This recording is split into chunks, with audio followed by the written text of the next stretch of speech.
전문가들이 이제 그 사람의 인생을 조사해 보니까 뭐 이런 어려움들이 닥치는 것이 평균적으로 한 3, 4개월 만에 한 번씩은 닥쳐온다라고 말을 하고요. 그런데 그런 어려움들이 위기에 빠지게 하는 것은 그 어려움들이 연달아서 한꺼번에 닥칠 때 더 힘들어지는 것이죠. 마치 이제 엎친 데 덮친 격으로 이렇게 찾아오게 되면 정말 삶이 힘들어지는 것 같습니다. 그래서 마치 파도와 같다라고 생각하게 됩니다. 풍랑이 무서운 것은 뭐냐면 한 번의 파도가 아니라는 것입니다. 파도의 고비를 이렇게 이제 넘어갔는데 그 다음 파도가 밀려오고 있는 모습이 두려움을 갖게 하고 무너지게 하는 것이죠. 인생이 그런 것 같습니다.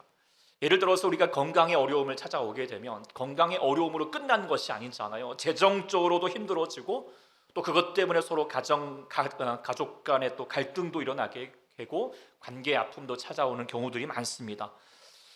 우리가 인생의 이 파도를 겪지 않으면 좋겠지만 누구나 이런 어려움들이 역경들이 많죠. 그러나 우리는 이겨내야 하죠. 풍랑을 헤쳐가야 합니다. 오늘 말씀이 이제 사실 우리가 에스겔 말씀을 이제 계속 묵상하는데 에스겔 말씀을 묵상하면은 이 힘든 시기에 더 힘들 것 같아서 오늘은 이제 예수님의 말씀, 복음서의 말씀 오랜만에 같이 나누고자 합니다. 아마 여러분들도 잘 아시는 말씀일 것입니다. 우리가 이제 예수님께서 지금 제자들과 함께 갈릴리 바다가 아니고요, 워낙 커서 바다라고 했지만 어쨌든 호수를 건너가자라고 하셨습니다.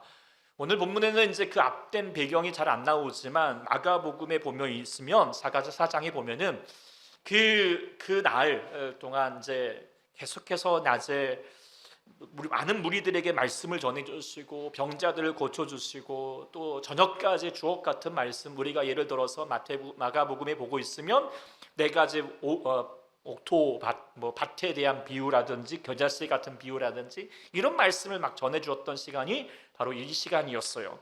그리고 나서 여전히 쉬지 않고 있는 사이에도 필요하고 여전히 사람들이 예수님을 필요로 하고 있다라고 하는 것을 인지하시고 쉬지 않고 다시 갈릴리 호수 건너편으로 건너가자라고 지금 말씀하시는 것입니다. 그래서 저녁에 배에 오르시고 예수님이 정말 피곤하셨던지 배 머리에서 주무셨죠. 그런데 잠잠하던 이 갈릴리 호수가 갑자기 돌풍이 일기 시작하더니만 막 물격이 넘쳐나고 막 이것이 막 파도가 치기 시작하는 것입니다. 예사롭지 않았습니다. 당시에 이제 이 제자들은 이제 이 갈릴리 호수에서 잔뼈가 굵은 사람들도 많았거든요. 이러다가 우리 큰일 나겠다라고 하는 시기가 되었고 여러 가지 손을 썼지만 소용이 없었어요. 그런데 깜빡 잊고 있었던 것이 생각이 났던 거예요. 지금 이 배에 누가 계시는 것입니까? 예수님이 계시다는 사실이에요. 그래서 정신을 차리고 그 주무시고 계시던 예수님을 깨워가지고 이렇게 깨워서 말을 했어요. 예수님, 큰일 났어요. 지금 큰 파도가 죽게 있어요. 치고 있어요. 이러다 우리 다 죽어요. 이렇게 막 예수님을 막 깨웠던 것이죠. 예수님 일어나가지고 갈릴리 호수를 향하여서 손을 드시면서 말하는 거예요. 바다야 잠잠하라 라고. 그런데 이렇게 조용하게 하시는 것이 아니라 오늘 본문에 보고 있으면 바람과 물결을 꾸짖어서 말했다라고 말하겠죠. 꾸짖는 것은 힘을 내어서 말하겠죠. 이런 바람과 파도, 이런 지금 어디에서 지금 여기서 까부는 거야. 지금 내 제자들과 호수를 건너가겠다는데 왜 지금 이렇게 요란하게 하는 거야? 라고 하면서 당장 조용하네! 이렇게 하면서 하시니까 휙 조용해졌다.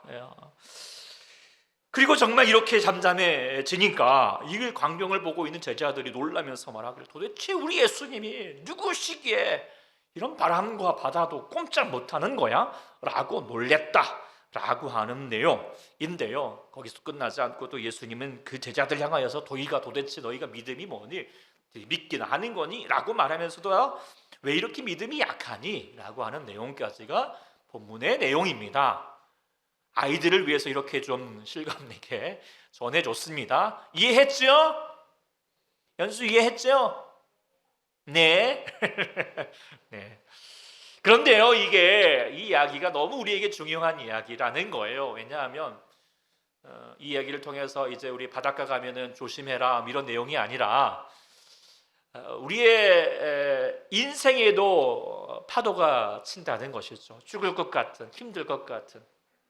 두려움을 그래서 겁이 나고 두렵게 하는 여러 가지 인생의 파도가 쳐온다는 것입니다. 그런데 우리의 인생에도 풍랑이 올 때 그때 오늘 예수님의 이야기를 통하여서 어떻게 이 풍랑 속에서 다시 한번 이겨낼 수 있을 것인가 라고 하는 것을 우리가 다시 한번 전해주는 귀한 말씀이 된다는 것입니다. 인생의 파도가 없는 사람 있으십니까? 네, 아마 많이 겪으시고 우리 아이들도 어때요? 평안하세요? 요즘이야 뭐 아직 괜찮으세요? 네, 그런데 아이들도 힘들잖아요. 그럴 때마다 우리가 어떻게 우리 인생의 파도를, 특히 우리 젊음의 시대를 살아가고 있는 우리 청년의 시대를 살고 있는 우리 친구들은 더 인생의 파도 앞에 지금 마주하게 될 터인데 어떻게 내가 이 인생의 파도를 헤쳐갈 것인가 라고 하는 것을 깨닫는 귀한 시간 될 수 있기를 소망합니다. 우리가 인생의 풍랑을 만날 때 어떻게 할 것인가? 첫 번째 기억해야 될 것은 뭐냐면 우리가 주님 앞에 순종을 해도 풍랑을 만난다는 사실 우리가 분명히 기억해야 한다는 것입니다. 우리가 이제 본문의 이야기를 보면서 한 가지 의문이 들 수 있겠죠. 왜냐하면 주님이 함께 타신 이 지금 배이라면 왜 그 배에 풍랑이 불어오게 하는가? 능력의 예수님이시라면 애초에 풍랑을 아예 그냥 불어오지도 않게끔 뭐 잠잠하게 하고 하기 전부터 그냥 뭐 조용하게 할 수 있도록 풍랑도 바람도 잠잠케 하실 주님이시라면 애초에 그것도 겪지 않게끔 해주시면 좋지 않을까라는 생각을 가져보게 됩니다. 그리고 우리가 또 유념하게 되면 오늘 왜 이 제자들이 지금 이렇게 풍랑을 만나게 되었는가? 오늘 본문에 보면 누가 지금 이 바다를 건너가자고, 이 호수를 건너가자고 그랬죠? 예수님이 건너가자고 했던 거예요. 제자들이 갑시다라고 말한 것도 아니라 예수님이 지금 호수 건너편으로 힘들지만 어렵지만 그래도 지금 저곳에 하나님 사람들이 기다리고 있으니 우리 건너가야 된다라고 주장해서 끌고 간 거예요.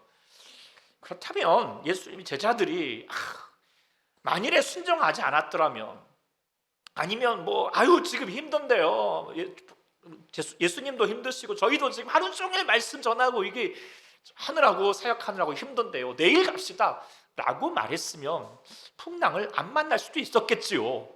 그런데 예수님 믿고 예수님 의지하여서 순종했는데 이런 결과가 오니까 황당할 수 있지 않을까요?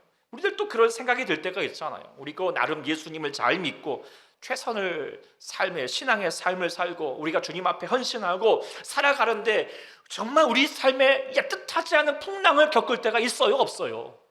있단 말이에요. 네, 있단 말이에요. 어렵단 말이에요. 그런데요, 우리가 엊그저께 우리가 금양로 기도회 때도 같이 나눴지만 우리의 복음이라고 하는 것이 예수 믿으면 아무런 삶의 어려움이 없을 것입니다 라고 말하는 것은 결코 복음이 아닙니다. 복음은 뭐냐면 우리가 예수 믿으면 우리의 삶에 어려움이 없는 것이 아니라 더 나아가면 더 어려움을 겪을 수 있다, 더 좁은 길로 가야 되고요, 하나님 앞에 골고다의 길로 걸어가는 거예요. 왜냐하면 우리가 삶의 목표는 이제 이 땅을 살아가는 것이 목표가 아니거든요. 우리는 무엇에 소망을 붙고 있었어요? 하나님 나라에 대한 소망을 붙들고 그 영원한 소망을 붙들고 나아가는 거예요. 하나님 나라를 붙들고 나아가는 존재 아니겠습니까? 그런데 그 하나님의 나라가요, 그냥 세상의 나라와 똑같지가 않아요. 품격이 달라요. 예수님께서 산상수훈에 보면은 하나님 나라로 살아갈 사람들이 어떻게 살아가는가 여러 가지 말씀 중에도 보면은 예를 들어서 한 뼘을 쳤어요. 그러면 어떻게 해야 돼요? 하나님 나라 사람들은 한 뼘을 돌려대라는 거예요. 누군가의 겉옷을 달라 그러면 속옷을 달라 그러면 어떻게 해야 돼요? 겉옷까지 내줘라. 십리를 가자 하면 오리를 가자 그러면 십리를 같이 동행해 줘라. 원수를 어떻게 하라? 미워하라? 사랑하라. 이게요 하나님 나라의 수준이라는 거예요. 인간의 수준과 다른 사람들의 수준과 다르는 거예요. 미워하려면 미워하고 이것저것 내 것 챙기고 욕심내고 즐기고 세상에서 내가 잘 먹고 잘 살아볼게 라고 하는 수준으로 사는 것이 아니라 한 단계 높은 수준, 우리는 그렇게 사는 존재가 아니잖아요. 그런데요 그 수준이 그냥 그렇게 되어 갑니까? 저절로 되어 갑니까? 저도 그런 생각이 들더라고요. 나이가 들면 저절로 철이 들 줄 알았거든요. 근데 제가 나이 좀 들어보니까 철 안 들더라고요. 네. 저만 그런가요? 저절로 되는 게 아니에요. 수준은 저절로 올라가지 않아요. 우리 아이들도 우리가 뭐 점점 성적이 올라가면 또 상급자가 되어가면 좋은 대학에 가려면 어때요? 그냥 적당히 하면 돼요? 더 열심히 해야 되거든요. 더 그래야지 수준이 되어가는 거예요. 주님도 우리의 삶을 하나님 나라의 백성의 수준으로 만들어 가려면 더 힘들거든요. 더 어려운 시험이 있거든요. 연단하게 하시는 거예요. 우리 주님은 우리의 하나님 나라의 백성으로 살기 위해서 필수 과목이 뭐냐면 연단하시는 거예요. 단련하게 하시는 거예요. 시험을 주시는 거예요. 어려움을 주시는 거예요. 우리가 때로는 이해할 수 없고 받아들일 수 없는 것까지를 통해서라도 우리의 수준을 변화시켜 가는 겁니다. 그를 통해서 우리의 불순물들이 제거되어 가고 하나님 백성답게 빚어져 가는 것이죠. 그래서 연단의 과정을 통하여서 나의 교만이 드러나기도 하고 내가 고집하였던 그 딱딱했던 것들을 깨뜨려가는 것이면서 하나님의 형상으로 만들어가는 거예요. 점점 우리가 원수를 그냥 옛날 자연스럽게 했던 것을 점점 하나님 만드심을 통하여서 그래, 저 원수 같은 놈도 내가 사랑할 수 있는 하나님 나라의 수준으로 만들어가는 거예요. 그냥 안 된다는 거예요. 누가 만들어 가시는 거예요? 하나님이 만들어 가시는 거예요. 예수님이 그렇게 만들어 가시는 거예요. 어떻게요? 단련하시면서 우리의 삶에 풍랑을 주시면서. 그래서 우리는 명심해야 됩니다. 예수 믿어도 풍랑 만납니다. 아예 풍랑 만나야 합니다. 만남을 통하여서 그 하나님을 다시 한번 통하여서 하나님 나라로 나가게 되는 줄 믿습니다. 그래서 예수 믿어도 풍랑 만납니다. 왜 내가 예수 믿는데 이런 어려움들이 생겨요? 그럴 게 아니라 이 풍랑 속에서 주님이 나를 어떻게 다시 만들어 가실 것인가 라고 하는 것을 다시 한번 깨닫는 저희가 되어야 할 줄 믿습니다. 그렇다면 우리가 인생 속에서 풍랑을 만날 때 그렇다면 이제 우리가 어떻게 해야 될 것인가? 그걸 통해서 주님이 또 무엇을 우리 가운데 원하시는가 하는 것을 우리가 깨달을 수 있어야 되는데, 두 번째 같이 읽어볼까요? 시작! 예수님을 먼저 깨워야 한다는 거예요. 예수님을 먼저 깨운다는 거죠. 오늘 본문에 보고 있으면 예수님이 주무셨다라고 했어요. 누가 오버가도 모를 정도로 그만큼 이제 하루 종일 사역을 하셨으니까 예수님도 갑자기 하여튼 신적인 존재가 아니라 육신을 입으셨기 때문에 피곤하실 수 있는 거죠.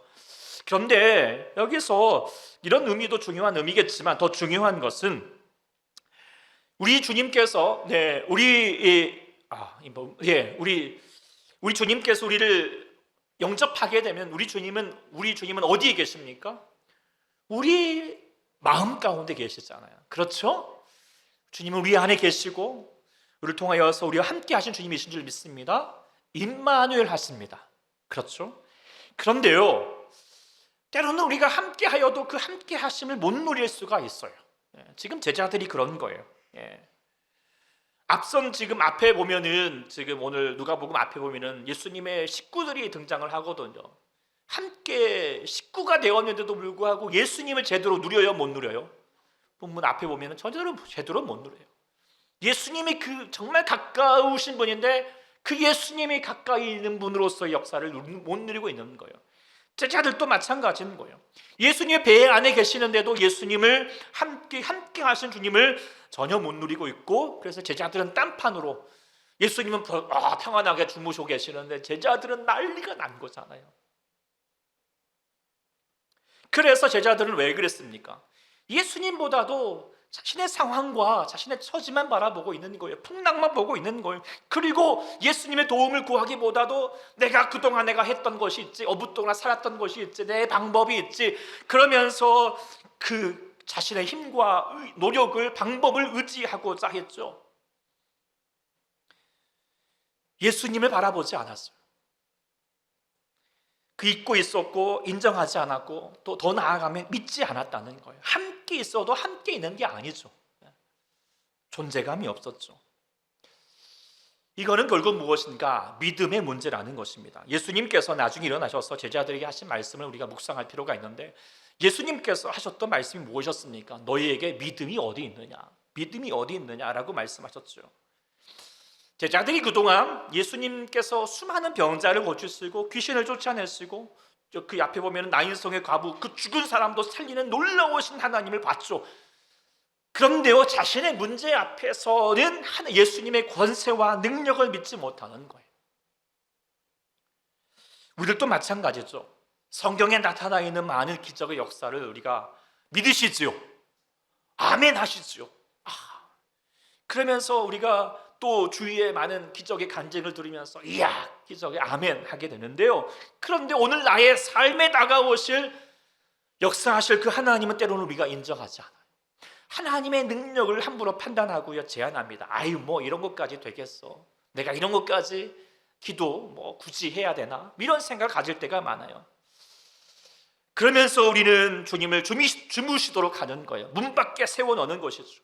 그러면서 우리의 삶에 불안하고 염려하고 두려워하고 자기의 방법으로 구하면서 인생이 고뇌지고 피곤해지고, 참 안타깝고 애잔하지만 예수님의 입장에서 보면 이게 되게 섭섭한 거잖아요. 내가 옆에 있는데 전혀 인정치가 않아요. 전혀 그냥 예수님을 바라보지도 않아요. 무시하는 거죠. 그러면 주님이 책망하실 거예요. 너희 도대체 믿고 있는 게 뭐냐? 무엇을 믿고 있느냐? 나를 믿기는 하느냐? 라고 하는 것이죠. 우리가 전에도 이제 계속 말씀드리지만 우리의 인생은요, 항해하는 것과 같잖아요. 그 상해를 할 때 우리가 주님은 우리의 배 가운데 함께 하신 주님이신 줄 믿습니다. 그런데요, 함께 해도 우리가 때로는 그 인생의 항해에 이 배를 함께 하는 것으로 멈추지 않아야 되거든요. 사실 중요한 것은 뭐예요? 우리의 배의 선장은 누가 되어야 됩니까? 예수님이 되어야 돼요. 그런데 예수님이 되기보다도 여전히 예수님은 그냥 주무시도록 냅두고 내가 붙잡고 내 인생을 내 방법대로 내 방향대로 내가 옳은 대로 행하러 가려다 하다가 풍랑을 만나고 꼬꾸라지고 왜 인생이 이렇게 힘들까라고 그렇게 말하겠지만, 그러면 그럴 수밖에 없다는 거예요.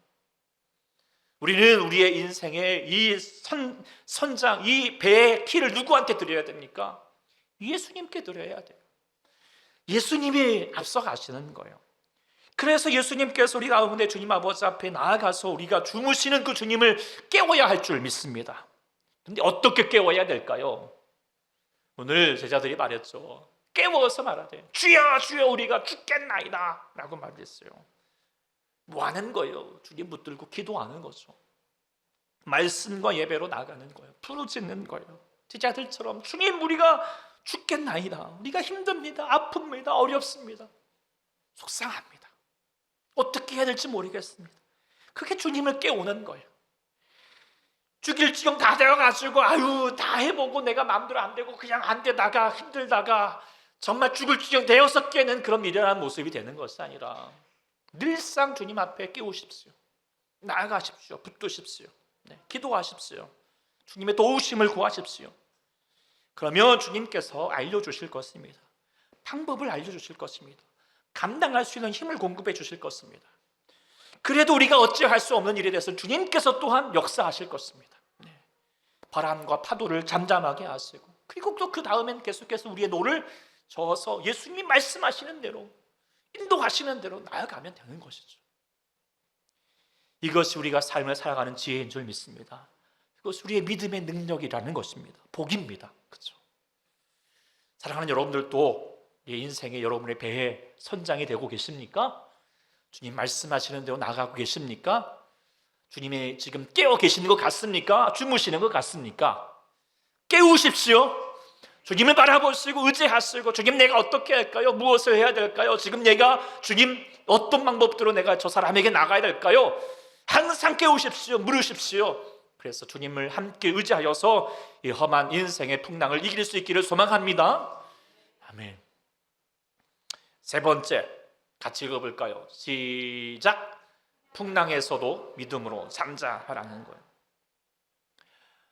오늘 본문에 보고 있으면 예수님께서 풍랑을 쪼그지어서 잠잠케 하셨을 때 지금 누가는 이제 이렇게 얘기를 했죠. 어떻게 묘사를 했냐? 제자들이 이렇게 말했죠. 그들이 두렵고 놀랍게 여겨서 이르되 그가 누구이기에 바람과 물을 명하여서 순종하더냐라고 이렇게 놀라워했다. 그가 도대체 예수님이 누구시기에? 지금 제자들이 예수님을 몰랐었겠어요? 지금 같이 동고동락하는 시간이 얼마나 많은데 그 누구보다도 가까이 있었는데, 그런데도 불구하고 그 예수님을, 지금까지 아는 주님을 내가 몰랐다라고 이렇게 인정할 수밖에 없었다는 것입니다. 그런데 이 풍랑의 시간을 통하여서 정말 내가 예수님을 더 알게 되었다라고 그렇게 얘기하는 거예요. 어쩌면 이 풍랑의 시간이 얻을 수 있는 가장 귀한 결과이거든요. 주님께서, 왜 예수님께서 이 갈릴리 호수를 건너가자고 하셨을까? 풍랑이 만날 줄 몰라서가 아니라 뭐예요? 만날 줄 알면서도 건너가게 하시는 이유가 있어요. 왜요? 이 풍랑을 통하여서 예수님을 좀 알라는 거예요. 예수님을 깨달으라는 것이죠. 그래서 그 주님을 통하여서 얻게 되는 것이, 그의 삶에서 주님이 누구신가를 아는 것이 인생에서 어떤 것보다도 값진 힘이 될 것이다 라고 하는 것을 아시기 때문이겠죠.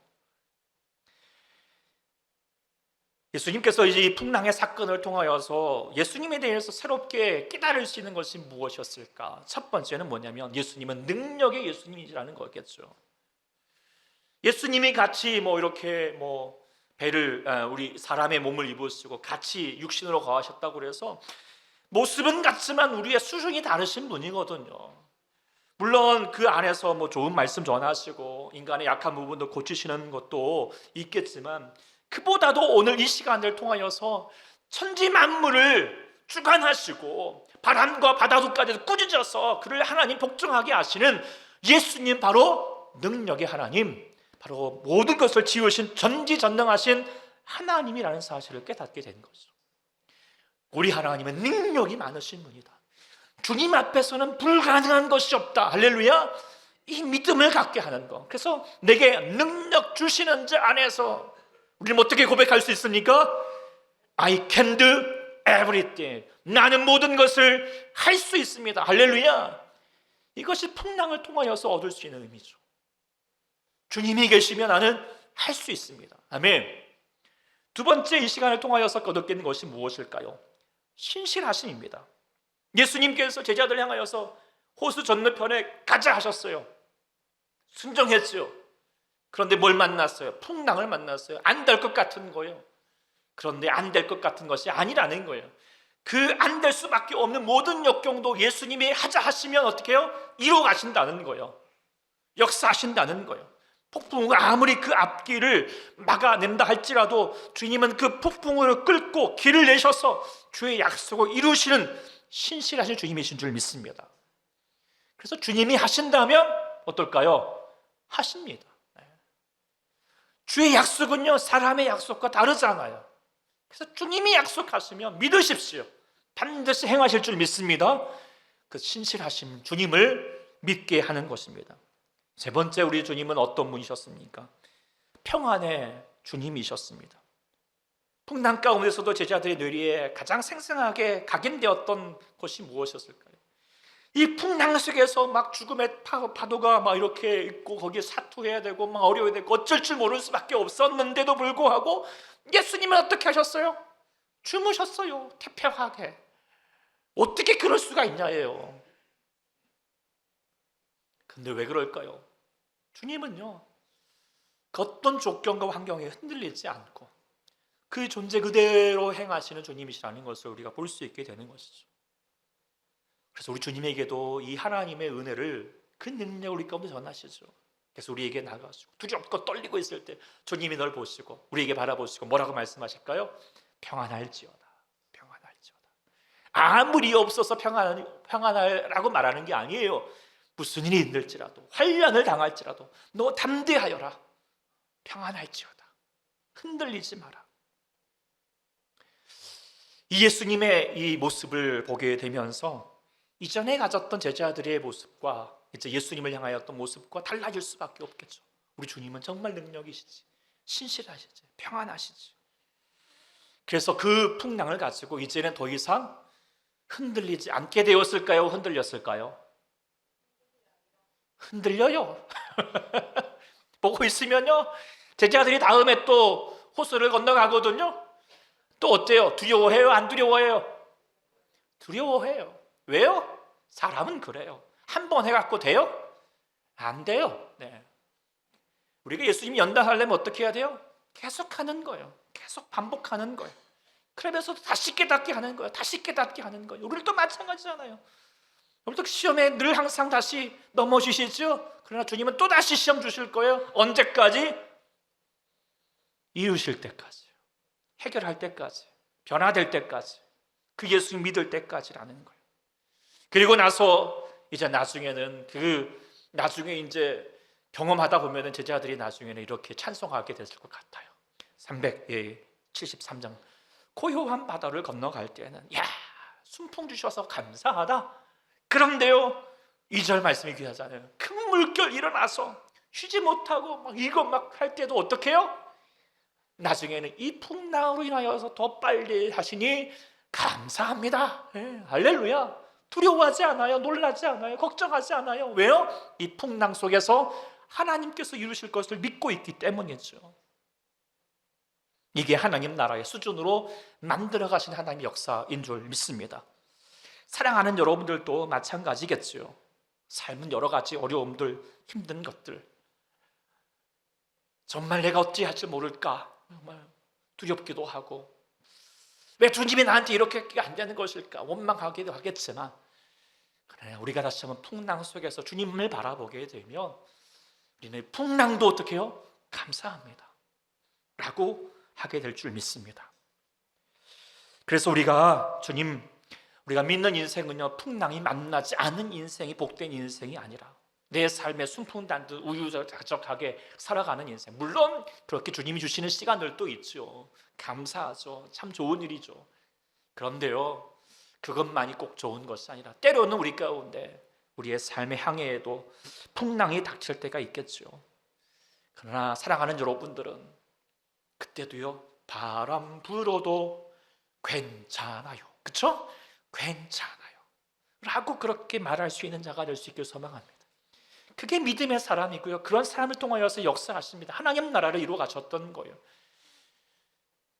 수많은 사람들이 그 가나안 땅을 보면서 야, 우리 저희 가면은 다 메뚜기처럼 다 죽어 이렇게 말하겠지만, 그 역경 앞에서도 분명히 그건 사실이죠. 현실이죠. 힘들죠. 어렵죠. 그 장벽은 높죠. 그런데요, 그 앞에서도 어떻게 말하는 사람? 저들은 우리의 밥이야. 아무것도 아니야. 주님이 계시면 우리 할 수 있어 라고 말했던 여호수아와 갈렙을 통하여서 일하셨어요.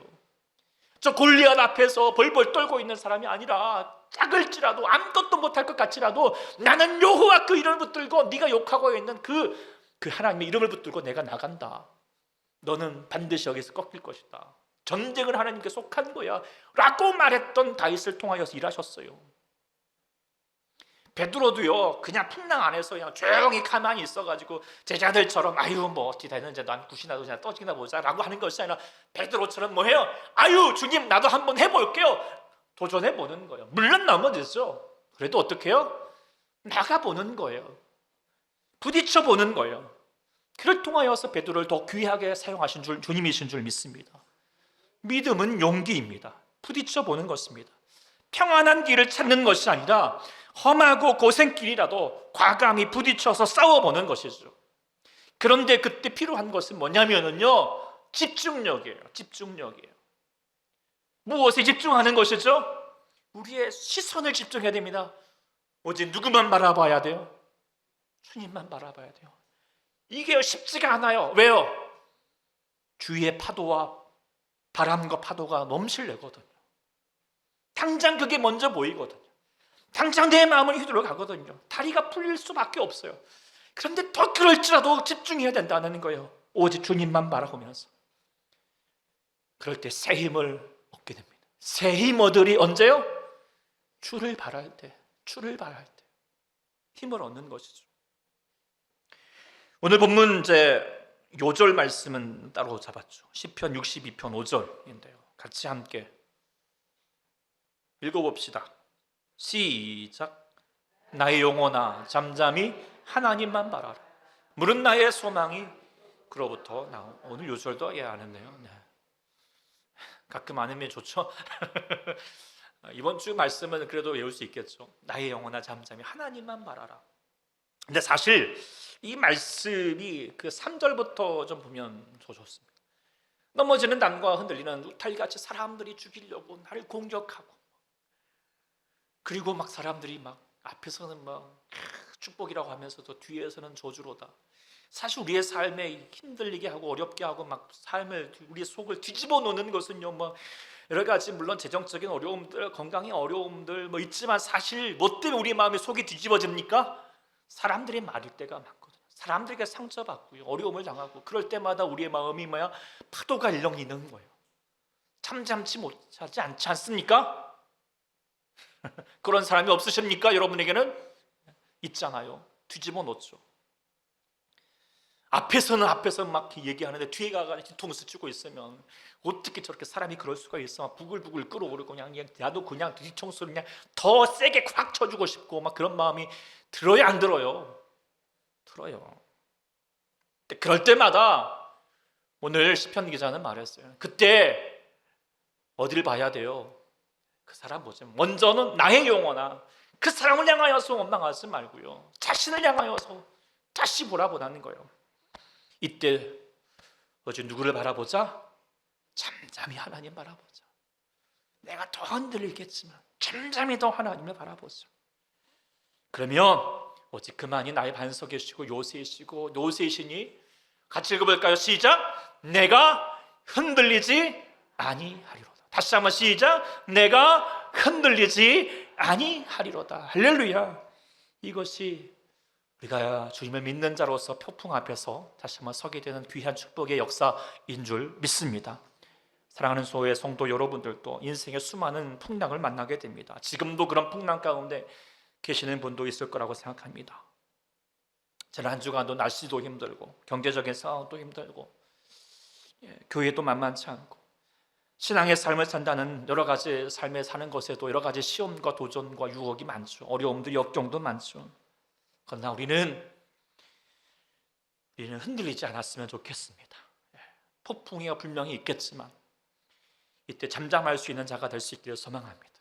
그러기 위해서는 오직 우리는 주만 바라보셔야 합니다. 찬양 같이 함께 하면서 여러분의 인생에도 분명히 폭풍과 다가오고 힘든 역경이 있고 우리 마음이 지치기도 하고 권하기도 하겠지만 우리는 그럴 때마다 잠잠하게 우리 하나님을 바라보는 은혜가 있기를 소망합니다.